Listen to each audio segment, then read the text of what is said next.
Hello students, कैसे हो आप सब लोग। आज हम करेंगे हमारा टॉपिक प्रॉफिट एंड लॉस, लाभ और हानि। ठीक है, तो लाभ और हानि कहाँ पे होता है? जब आदमी कोई चीज़ को खरीदता और बेचता है तो उसमें लाभ और हानि होती है। ठीक है, तो हम किसी चीज़ को खरीदते हैं तो उसके पैसे देने पड़ते हैं। ठीक है, तो पैसे देते हैं तो वो जो चीज़ होती है, जो पैसे हम देते हैं तो उसको क्या बोलते हैं? क्रय मूल्य। हिंदी में क्या बोलते हैं? क्रय मूल्य। ठीक है, और इंग्लिश में इसी का नाम है कॉस्ट प्राइस। ठीक है, जो चीज़ हम खरीदते हैं उसका नाम है, उसी पैसे का नाम है कॉस्ट प्राइस, जो पैसे लगते हैं किसी चीज़ के। ठीक है, और फिर हम जिस चीज़ को बेचते हैं या दुकानदार बेचता है तो उसका नाम है सेलिंग प्राइस या विक्रय मूल्य। ठीक है, तो एक चीज़ हम लोगों को ध्यान रखनी है, जो क्रय मूल्य होता है हमारा, क्रय मूल्य उसी पे डिपेंड करता है सारा कुछ। यदि लाभ होता है तो वो इस पे निकाला जाएगा, और हानि होती है तो भी इस पे निकाली जाएगी। और सेलिंग प्राइस होता है,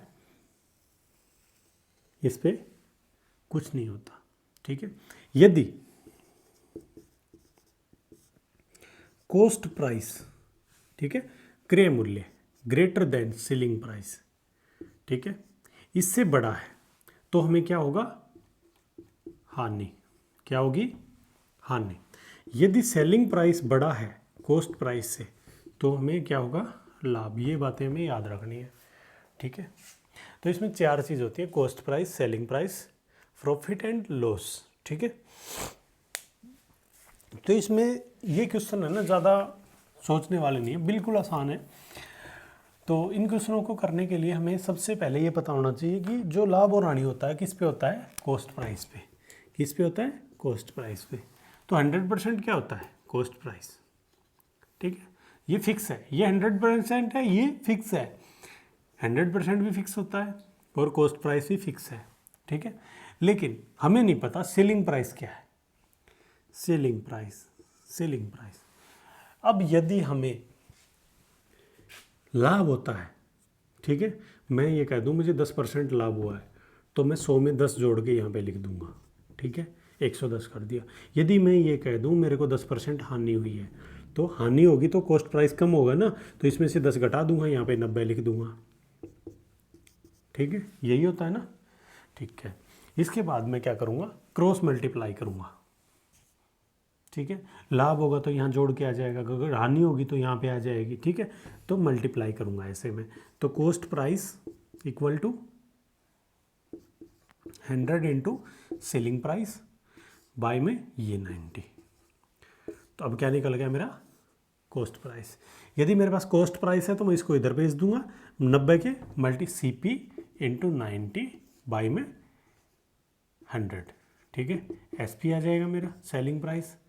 ठीक है, यदि हमें सब कुछ दे दिया, नुकसान दे दिया, सेलिंग प्राइस दे दिया, कॉस्ट प्राइस दे दिया, ठीक है, तो हम क्या निकाल सकते हैं इसमें? परसेंटेज, जो हानि हुआ, लाभ हुआ है, वो चीज़ निकाल सकते हैं। ठीक है, तो आइए कुछ क्वेश्चन करते हैं इससे रिलेटेड।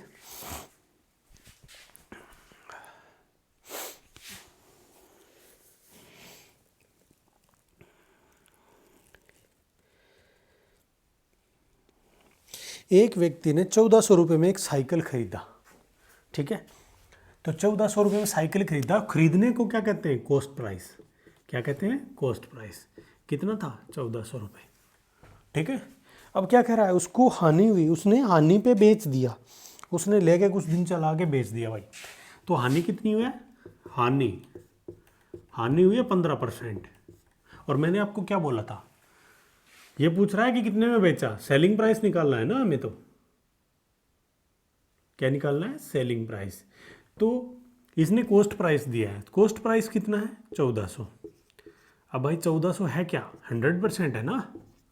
ठीक है, अब सेलिंग प्राइस पूछ रहा है, वो मुझे पता नहीं, पता होता तो मैं एसपी नहीं लिखता यहाँ पे, उसको लिख देता। ठीक है, तो 15% आनी हुई है, 100 में से 15 घटाओ, कितना है? 85। ठीक है, क्रॉस मल्टीप्लाई करो। लाभ होता तो मैं जोड़ के लिख देता, 115 कर देता है यहाँ पे। तो एस पी मल्टीप्लाई में 100, ठीक है, आर पार गुणा इनकी एस के साथ, 1400 गुणा में 85, SP बराबर में 1485 और ये 100 नीचे चला जाएगा। ठीक है, 85 की और 14 की मल्टीप्लाई कर देंगे, वो हमारे पास आंसर आ जाएगा। ठीक है, तो ऐसे हम क्वेश्चन को सॉल्व कर सकते हैं इसमें। तो हमारा 1190 आंसर आ गया। ठीक है, तो आप लोगों को इस क्वेश्चन के माध्यम से कुछ और ज़्यादा समझ में आया होगा। ठीक है, ऐसे ही मैं आप लोगों को इसी क्वेश्चन का मैं करवा के दिखाता हूँ। अब इसने बताया कि उसको हानि हुई है। ठीक है, कॉस्ट प्राइस इसने दिया तो कॉस्ट प्राइस की जगह पे लिखना है।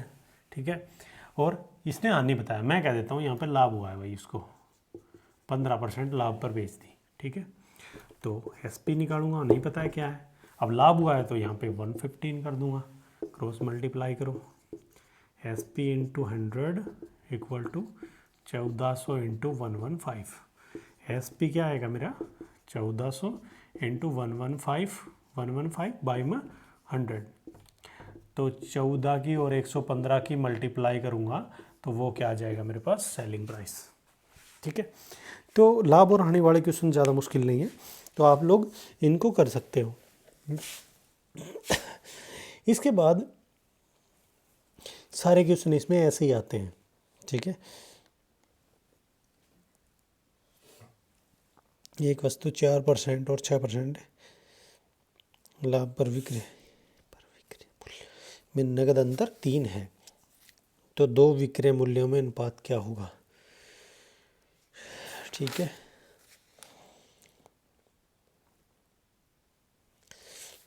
तो ऐसे उन क्वेश्चन को हम सॉल्व कर सकते हैं। एक क्वेश्चन ऐसा होता है जिसमें दोनों चीज़ें दी होती हैं हमारी।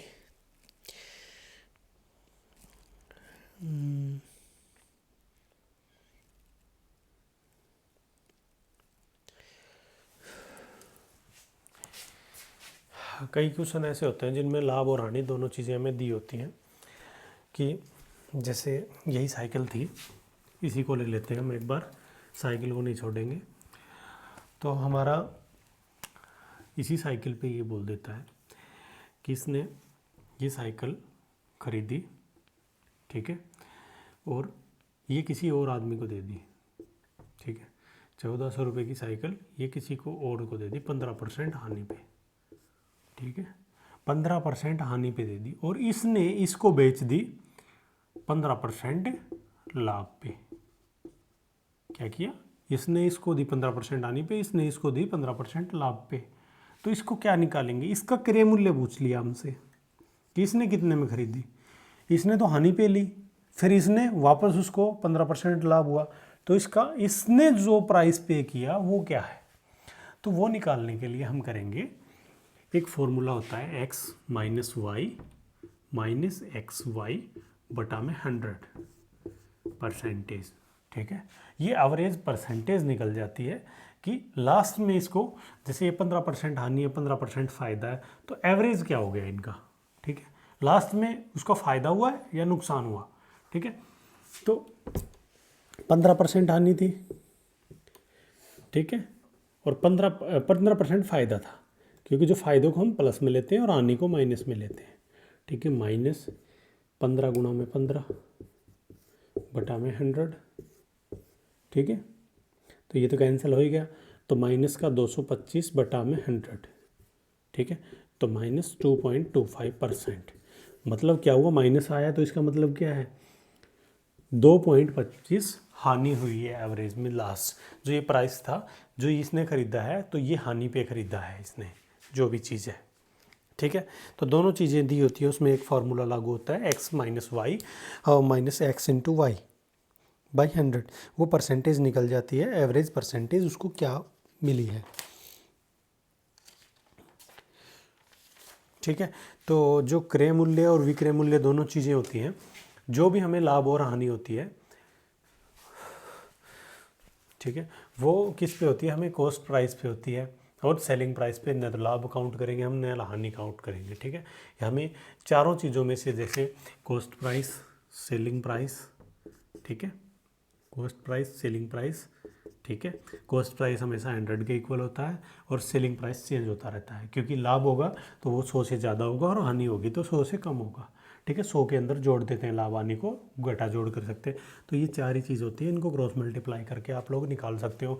2 चीज़ें हमें दी होगी, तीसरी हमें निकालनी होगी। ठीक है, एक 100 रहती है हमारी, जो कॉस्ट प्राइस होता है वो हमेशा 100% रहता है। ठीक है, तो आप लोग इसको क्वेश्चन को आसानी से कर सकते हो। Thank you.